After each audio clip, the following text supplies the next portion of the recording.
the answer did not specifically controvert any of those material allegations. They are deemed admitted. Only a general denial can be said to have been interposed. But was there, in fact, an answer to the material allegations?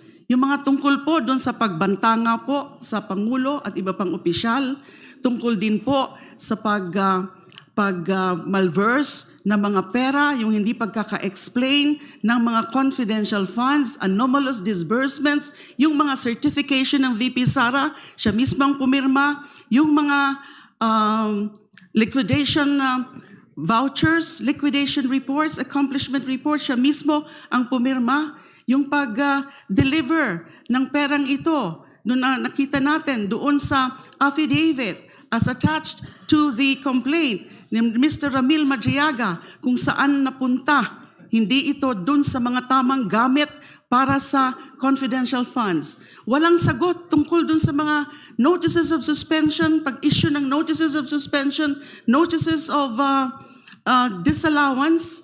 Wala po yan. Wala silang sagot tungkol doon. Wala ding sagot tungkol doon sa mga envelopes na yon na dinistribute to certain DepEd officials. Nasaan yung mga sagot sa mga tanong na yan? Nasaan ang sagot tungkol sa non-disclosure sa SALENS ng tamang yaman, yung talagang tunay na yaman ng VP Sara? Yun po ang mga tinatawag na mga material allegations.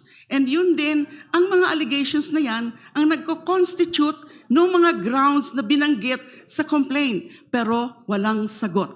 So no, it's pointless really to further scrutinize whether indeed there are sufficient grounds, because that has been exhaustively discussed already in relation to the issue of the sufficiency in substance. So I humbly and respectfully submit to this honorable committee.